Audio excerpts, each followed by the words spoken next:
Tardes, yo soy Mónica Montero. Voy a trabajar con ustedes en didáctica general, en principio en este cuatrimestre así de manera virtual. Y hoy quería contarles un poquito de qué trata la primer clase.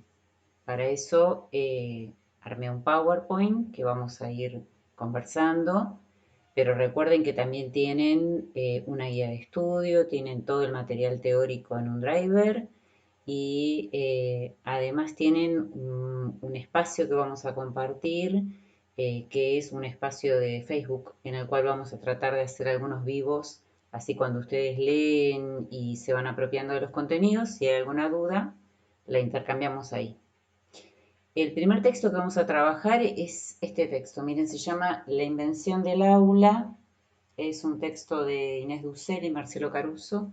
Nosotros vamos a trabajar con el capítulo 2, que trata de analizar cuándo empezó el aula históricamente, es decir, quiénes fueron los primeros que empezaron a enseñar. Y estos autores nos van a decir que la invención del aula ocurrió entre la Edad Media y la Edad Moderna, principalmente en el desarrollo de la Edad Moderna.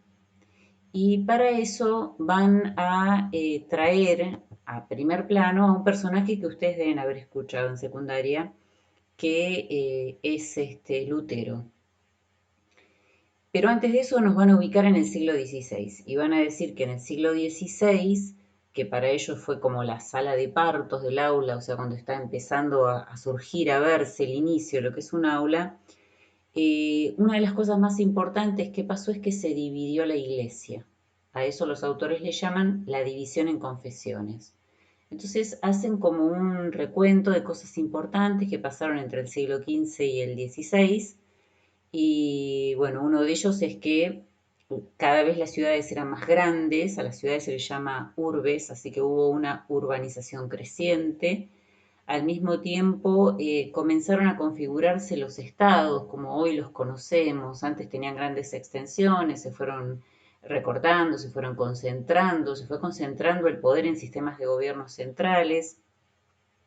Siglo XV, siglo XVI, acuérdense que en el siglo XV llegan los españoles a América, el mal denominado descubrimiento de América fue en 1492. El cristianismo de Europa se divide y esto es importante porque los autores van a hacer mucho hincapié en que la escuela nace con muchas características de la iglesia.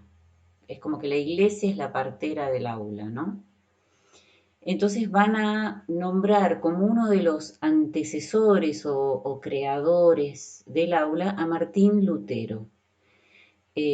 Martín Lutero es un personaje histórico genial para ir a investigar y descubrir cosas claras y oscuras de lo que eran sus intenciones, pero nosotros lo vamos a ver en didáctica principalmente porque fue uno de los primeros que hizo como si fuera un prototipo de aula, un germen de aula. Él vivió entre 1483 y 1546, era un sacerdote católico que estaba en desacuerdo con muchas cosas que pasaban en la iglesia. Él protestaba contra esto. Y en 1517, en una abadía de Alemania en la que él se desempeñaba como sacerdote, puso 95 tesis o quejas por las cuales él estaba en desacuerdo con la Iglesia Católica. Unas eran la práctica de confesión, él decía confesarse no importa, no tiene valor, porque uno ya pecó, después lo absuelven y vuelve a pecar. Total sabe que se confiesa y lo absuelven. Por otro lado, decía, muchas veces se paga como un favor hacia la iglesia y con eso ya perdonan el pecado aunque sea grave, con lo cual los pobres nunca van a poder ser perdonados. Y estaba en desacuerdo con el Papa, con que fuera infalible, estaba en desacuerdo con el celibato de los sacerdotes, él prefería que formaran familia, con que se hablara en latín y con que la iglesia toda usara una Biblia en latín, cuando él, por ejemplo, era alemán y hablaba alemán. Entonces, el principal punto de discusión es que él dice, no creo en la confesión, sino que creo que lo que hay que hacer es no pecar. Y para no pecar, lo que uno tiene que hacer es tener una conciencia interna bien fuerte y no usar una externa que es la del cura que nos va a confesar. Entonces él propone, bueno, por estas protestas a él en forma burlona lo llaman protestante y él crea la iglesia protestante. Y dice, bueno, todos me dicen protestante, lo asumo, mi iglesia se va a llamar la iglesia protestante, y propone varios cambios que tienen que ver con didáctica. Miren que no estamos tratando de ver la historia de la iglesia, sino de ver por qué surgieron las primeras aulas. La operación que hizo Lutero para tener más poder fue increíble porque, por ejemplo, primero dijo, si yo quiero que haya muchos alemanes que entiendan la Biblia, la voy a traducir al alemán. Al momento de traducirla, la fue modificando para que fuera una Biblia luterana, o sea, de acuerdo a lo que él pensaba. Al mismo tiempo dijo, yo tengo que conseguir que esta versión de la Biblia que es mía y que representa mi ideología sea leída por muchos. Por lo tanto, tengo que enseñar a leer.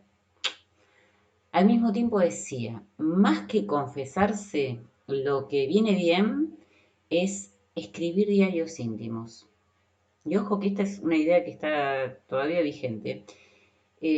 Los que lo proponen ahora, que muchas veces vienen del lado del psicoanálisis o más que nada de las psicologías que tienen que ver con modificar las conductas, cognitivo-conductuales se llaman, dicen que nosotros a la noche deberíamos escribir todo lo que nos pasó, porque al escribir es como que nos distanciamos de lo que pasó, lo miramos con más objetividad y nosotros mismos nos podemos replantear mejores cursos de acción a posteriori. Entonces él decía, si uno escribe, decía Lutero, a la noche, hoy pateé al perro, voy a decir cualquier cosa, hoy pateé al perro del vecino porque me tiene cansado, siempre me rompe las plantas, y mientras yo lo escribo, tengo la Biblia de Lutero al lado, y la Biblia de Lutero me dice hay que ser compasivo con las personas y con todos los seres vivos. Yo mismo, mientras estoy escribiendo, yo misma, mientras estoy escribiendo, pongo, y la verdad es que no estuve bien, me dejé llevar por un impulso, porque como Dios dice, los seres vivos todos merecen respeto, la próxima vez voy a hablar con el dueño. Y esto es mejor que confesarse, dice él. Entonces van dos cosas, miren las necesidades que planteaba Lutero, que había que leer la Biblia y que había que escribir diarios íntimos. Y no existían escuelas. Entonces, ¿qué iba a hacer él para enseñar a leer y para enseñar a escribir? Dijo, bueno, voy a armar pequeños grupos de niños y adolescentes que vengan a la iglesia y yo que sé leer y escribir, les voy a enseñar a los varones y mi esposa, porque cuando a él lo echaron de la iglesia católica enseguida se casó, mi esposa le va a enseñar a las niñas. Entonces, en esas iglesias en donde se armaba un aula para enseñarle a leer y escribir, podemos encontrar, si ustedes quieren, el acta de nacimiento del aula. Es decir, ahí nacieron las primeras ideas parecidas a lo que es hoy un aula, un grupo de personas que están guiadas por un experto que enseña a leer y escribir principalmente. También fue novedoso que incluyera a la mujer en la escuela, tanto como alumna como educadora. Y otra cuestión importante que tuvo Lutero es que dijo, aún en los lugares más pobres, en los pueblos más, si ustedes quieren, más postergados del país, los chicos tienen que tener acceso a la escuela que esté adentro de la iglesia. Y para eso el Estado tiene que garantizar que el que les enseñe tenga un mínimo sueldo, aunque sea. Es decir, está apelando al Estado para que se haga cargo de la escuela. Eh, que les quede en claro esto, no lo hizo ni porque era un derecho de la niñez, ni porque valorara a la alfabetización como una herramienta de independencia individual, ni porque pensara que la educación servía para el desarrollo del país, no, lo hizo solamente porque lo necesitaba él para aumentar la cantidad de fieles de la iglesia protestante que estaban haciendo de su mano y que tenía enfrente a un acorazado como era la iglesia católica. Pero a nosotros nos vino bien, de alguna manera. El beneficio secundario fue que empezó a circular la idea de que es bueno enseñar a leer y escribir a los chicos que estén agrupados. Por hoy vamos a llegar hasta acá. Voy a cerrar la clase con un pedacito de lectura de un libro precioso que se llama Educar, figuras y efectos del amor, es de Graciela Frigerio y Gabriela Dicker, pero lo que yo les voy a leer es un pedacito de un capítulo que escribió Inés Dussel. Se los dejo así de regalito. Se llama Del amor y la pedagogía, notas sobre las dificultades de un vínculo. Les leo un pedacito para que se queden pensando hasta el próximo encuentro.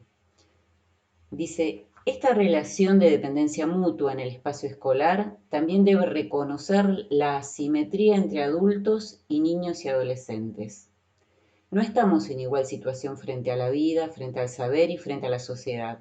Todavía menos estamos en igual situación en las escuelas, donde los adultos tenemos, aunque no siempre nos sintamos autorizados para ejercerlo, un poder más tangible y concreto que el que tienen los alumnos. Tenemos poder para dictar normas, para poner límites, para organizar los conocimientos, para estructurar la vida diaria. Tenemos poder para proteger frente a situaciones de discriminación que ocurren dentro de esos pequeños pero potentes espacios en los que trabajamos. Y tenemos otros recursos que los niños y los adolescentes, aunque estemos en situaciones económicas o sociales más precarias que las que quisiéramos, porque llegamos a adultos, porque estudiamos y porque conocemos más sobre la vida que ellos. No estamos en igual situación de desamparo.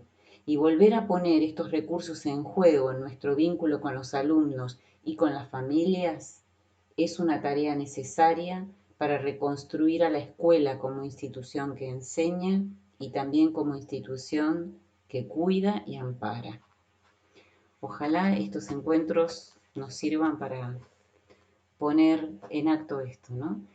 Aunque no tengamos el aula, que estos espacios educativos, hasta que vuelva a abrir el instituto, sean un espacio de conocimiento, de cobijo y de amparo. Los veo en la clase próxima.